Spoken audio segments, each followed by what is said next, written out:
પાક નુકસાન સહાય પેકેજથી ભાજપ નેતા નારાજ. અમરેલીના ભાજપના નેતાએ આપ્યું રાજીનામું. સાવરકુંડલા એપીએમસી ડિરેક્ટર અને સાવરકુંડલા ભાજપના પૂર્વ મહામંત્રી છે ચેતન માલાણી 10,000 કરોડના સહાય પેકેજને ગણાવી ખેડૂતની મશ્કરી. રાજ્યના ખેડૂતો પર રાહતનો વરસાદ. રાજ્યના ખેડૂતો માટે 10,000 કરોડનું રાહત પેકેજ જાહેર. રાજ્યના મુખ્યમંત્રીએ વિડીયો સંદેશના માધ્યમથી રાહત પેકેજ અંગે કરી જાહેરાત. 16,000 ગામ અને 42 લાખ હેક્ટરના વાવેતરને થયું છે નુકસાન. ખેડૂતો માટે સરકારનું ઐતિહાસિક સહાય પેકેજ. 2 હેક્ટરની મર્યાદામાં પ્રતિ હેક્ટર 22,000 રૂપિયાની મળશે રાહત. 4,800થી વધુ ટીમોએ હાથ ધર્યો હતો સર્વે. આવતીકાલથી શરૂ થશે ટેકાના ભાવે ખરીદી. રાજકોટના જેતપુરમાં જાહેર કરાયેલા રાહત પેકેજને લઈને કેટલાક ખેડૂતોમાં નારાજગી. ખેડૂતોએ સહાય પૂરતી ન હોવાનો વ્યક્ત કર્યો મત. કહ્યું પેકેજ લોલીપોપ સમાન. ખેડૂતોએ દેવું માફ કરવાની માંગ કરી. દેવભૂમિ દ્વારકામાં ખેડૂતોએ કૃષિ સહાય પેકેજને આવકાર્યું. વહેલી તકે સહાય ચૂકવવામાં આવે તેવી ખેડૂતોએ કરી માંગ. હાલ શિયાળુ પિયત કરવામાં ખેડૂતોને ખાતર બિયારણની જરૂર હોવાથી તાત્કાલિક સહાય ચૂકવવા માંગ કરી. 10,000 કરોડના રાહત પેકેજને લઈને ખેડૂતોની પ્રતિક્રિયા. કમોસમી વરસાદમાં પાકને 100% નુકસાન. કહ્યું પૂરતી સહાય નહીં મળે તો દિવાળી અને આવનાર વર્ષ પણ બગડી શકે છે. સહાયની સાથે સાથે દેવું માફી પણ જાહેર કરાશે તો ખેડૂતોને રાહત મળશે. રાહત પેકેજને લઈને જૂનાગઢના ખેડૂતોમાં નારાજગી. ખેડૂતોનું કહેવું છે કે વીઘે 15,000ના ખર્ચ સામે સરકારે વીઘે 3,600 જ આપ્યા. રાહત પેકેજમાં વધારો કરવા ખેડૂતોએ કરી માંગ. ગુજરાતમાં સરકાર દ્વારા જાહેર કરાયેલા રાહત પેકેજને લઈને ગુજરાત કોંગ્રેસ પ્રમુખ અમિત ચાવડાએ આપી પ્રતિક્રિયા. અમિત ચાવડાએ સરકારને હાંકલ કરતા કહ્યું કે વાસ્તવિક રાહત આપવી હોય તો ખેડૂતોના સંપૂર્ણ દેવા માફ કરો અને પાક વીમો યોજના લાગુ કરો. સહાય પેકેજને કોંગ્રેસના પૂર્વ ધારાસભ્ય લલિત વસોયાએ સરકારની ખેડૂતો સાથે ક્રૂર મજાક ગણાવી.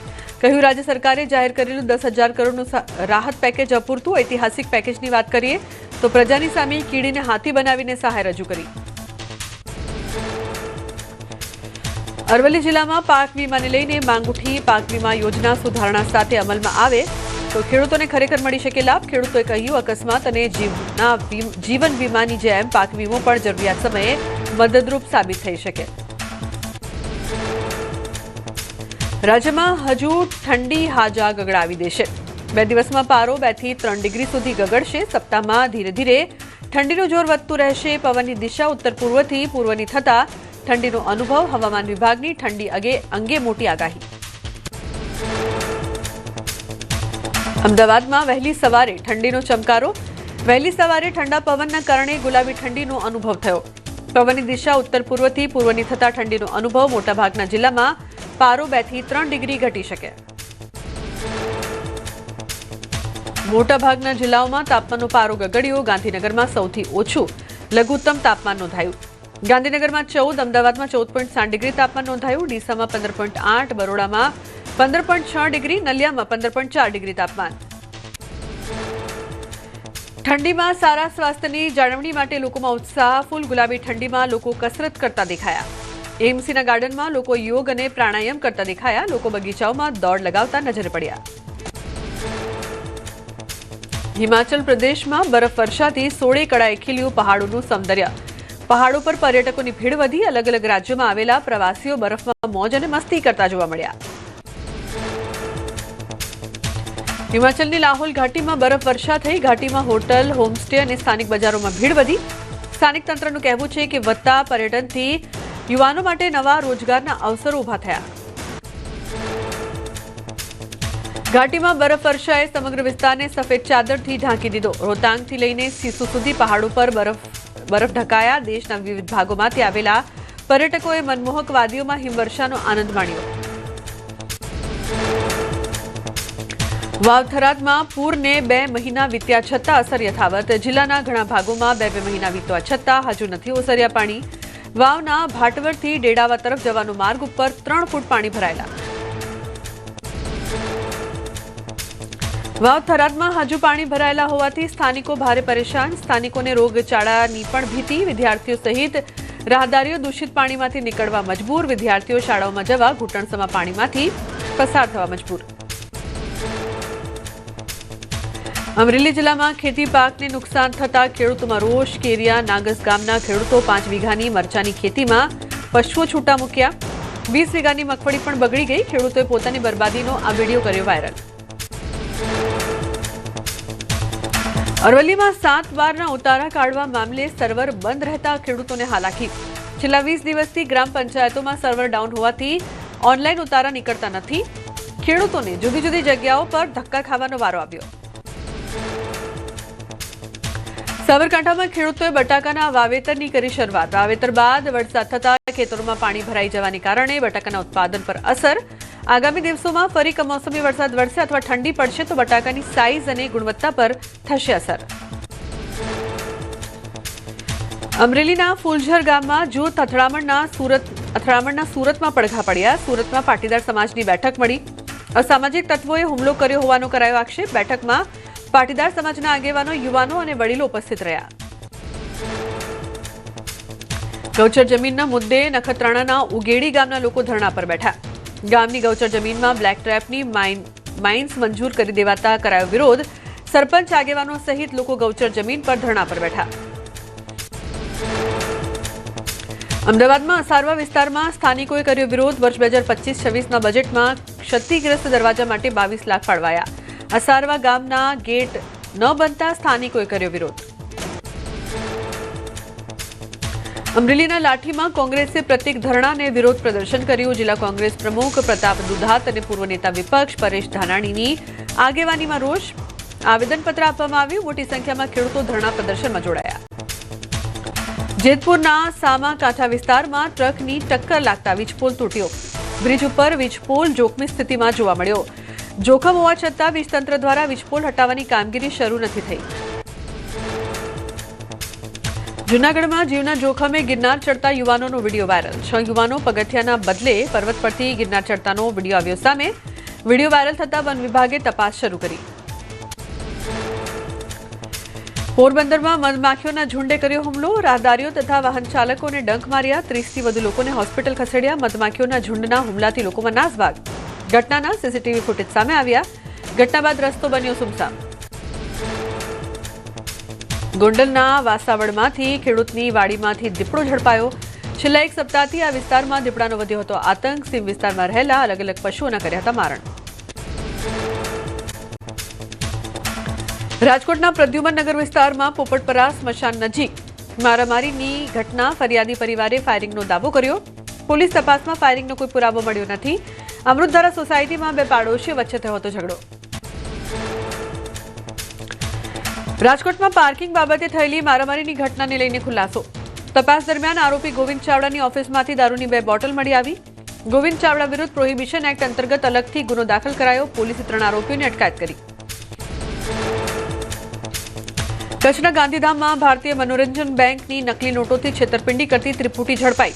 પોલીસે બસ સ્ટેશન પાસે વોચ ગોઠવી ત્રિપુટીને રંગે હાથ પકડી. આરોપી 3 ફેસબુક, ઇન્સ્ટાગ્રામ પર ડબલ કે 3 ગણા પૈસા આપતા વિડીયો બનાવતા. પીએમ મોદીએ કાશીથી 4 વંદે ભારત ટ્રેનોને લીલી ઝંડી આપી. વારાણસીના 8મી વંદે ભારત મળી. પીએમ નરેન્દ્ર મોદીએ કહ્યું કે આ ટ્રેન ભારતીયો દ્વારા અને ભારતીયો માટે બનાવવામાં આવી. સિલવાસ નગરપાલિકાનું પરિણામ જાહેર. ચૂંટણીમાં તમામ 15 બેઠકો પર ભાજપના ઉમેદવારોનો ભવ્ય વિજય. સિલવાસ નગરપાલિકા બની વિપક્ષ મુક્ત. 1 બેઠકની યોજાયેલી ચૂંટણીમાં ભાજપના ઉમેદવારનો ભવ્ય વિજય. કેસરિયા છાવણીમાં ઉત્સાહનો માહોલ. સંઘ પ્રદેશ દમણમાં નગરપાલિકાની ચૂંટણીમાં ભાજપનો સપાટો. પ્રચંડ બહુમતીથી ભાજપનો ભગવો લહેરાયો. કુલ 15 બેઠકોમાંથી 14 બેઠક પર ભાજપે ભવ્ય જીત મેળવી, જ્યારે 1 બેઠક અપક્ષ ઉમેદવારના ફાળે ગઈ. પાલનપુર નજીક ચડોતર ગામે ઠાકોર સમાજનો નૂતન વર્ષ સ્નેહ મિલન કાર્યક્રમ યોજાયો. કાર્યક્રમમાં ભાજપ અને કોંગ્રેસ બંને પક્ષના ધારાસભ્યો અને નેતાઓ એક મંચ પર દેખાયા.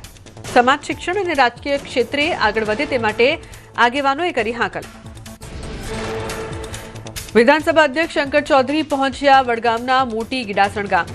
શહીદ વીર જવાન જિગ્નેશ ચૌધરીના પરિવારને સાંત્વના પાઠવી. રજા પર ઘરે આવતી સમયે ટ્રેન મુસાફરી દરમિયાન જવાન જિગ્નેશ ચૌધરીની થઈ હતી હત્યા. કચ્છના સામખિયાળીથી અંબાજી 150થી વધુ ઋષિકુમારીઓની સાંસ્કૃતિક યાત્રા સાથે પદયાત્રા યોજાઈ. શિહોરી ખાતે ગ્રામજનોએ ભવ્ય સ્વાગત સહિત સામૈયું કરી. સાધુ સંતોને આવકાર્યા. પોરબંદરમાં ઉર્જા બચાવની વાત તો માત્ર કાગળ પર. થોડા દિવસે હજારો સ્ટ્રીટ લાઇટો ચાલુ રહેતા શહેરીજનોમાં ભારે રોષ. શહેરીજનોએ કહ્યું કે સ્ટ્રીટ લાઇટોનો ઉપયોગ માત્ર રાત્રે થવો જોઈએ. અધિકારીએ કહ્યું કે લાઇટોના સમયના પ્રોગ્રામિંગ પર ચાલી રહ્યું છે કામ. ગાંધીનગર સિવિલ હોસ્પિટલમાં દિવાળી બાદ દર્દીઓની સંખ્યામાં વધારો. માત્ર ઓપીડીમાં જ 30,000થી વધુ દર્દીઓ નોંધાયા. મિશ્ર ઋતુના કારણે અસ્થમા, ડેન્ગ્યુ અને મલેરિયાના કેસોમાં વધારો થયો. વાતાવરણમાં થયેલા બદલાવથી જનરલ ફ્લૂના દર્દીઓ પણ વધ્યા. વડોદરાની એસએસજી હોસ્પિટલમાં શ્વાન ફરતા જોવા મળ્યા. હોસ્પિટલમાં શ્વાન આરામ ફરમાવતા નજરે પડ્યા. હોસ્પિટલના સુપ્રિન્ટેન્ડન્ટની કેબિન બહાર જ શ્વાન જોવા મળ્યું. હજારો દર્દીઓ વચ્ચે શ્વાનના આટાફેરા જોવા મળ્યા. ધોરાજીનો ઐતિહાસિક દરબારગઢ બન્યો ખંડેર. ગોંડલના પ્રજાવત્સલ મહારાજ સર ભગવતસિંહજીનું જન્મસ્થળ છે દરબારગઢ. જાળવણીના અભાવે બની રહ્યો છે ખંડેર. 17મી સદીના ઉત્તરાર્ધ ગોંડલના રાજવી ભાંકુભાજીએ કરાવ્યું હતું નિર્માણ. સરકારે આરક્ષિત સ્મારક તરીકે જાહેર કરેલો 3 માળનો ભવ્ય ગઢ. તેની બેનમૂન નકશીદાર કોતરણી, કલાત્મક ઝરૂખા અને પ્રાણીઓના શિલ્પો માટે છે જાણીતો.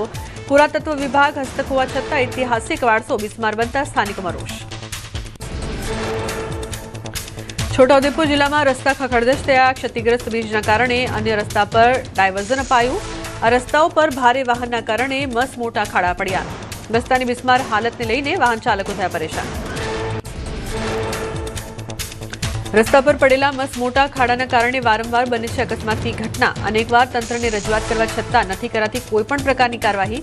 ન તો રસ્તાનું સમારકામ થતું કે ન તો નવા રસ્તા બનાવાતા.